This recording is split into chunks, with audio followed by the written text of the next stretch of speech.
We, by the mercy and grace of God, maintain a balance in our senses. We hear to a certain extent, see to a certain extent, and even touch, taste, and smell. However, some individuals have sensory dysfunction, which does not mean a lack of sensation, but rather it can involve an excess or exaggeration or an extraordinary ability in their senses.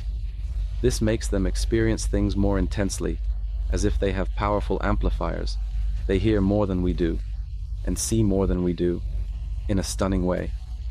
Consequently, they tend to be more interested in things and fine details, rather than in people and social communication with those around them.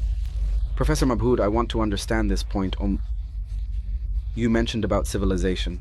Sometimes it feels like there is a heavy load or very loud sounds around. What does that mean? Let me explain it to you in a simple way.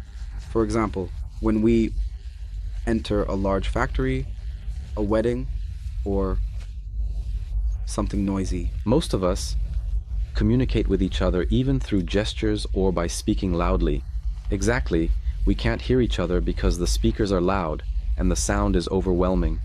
This is the same feeling, experienced by someone with auditory sensory dysfunction. Many mothers, for example, tell me that they place their hands on their ears when a loud sound occurs or when they hear the call to prayer. Some even ask if it's a ghost or something. All of these are misconceptions. The sound that bothers them is a high-pitched, sharp sound.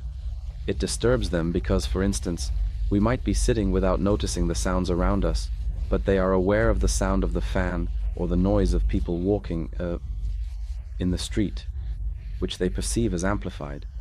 Yes, they hear the noise of the street, and all this commotion and disturbance creates a chaotic auditory experience for them. When we go out and later have a headache, they are in a state of auditory overload.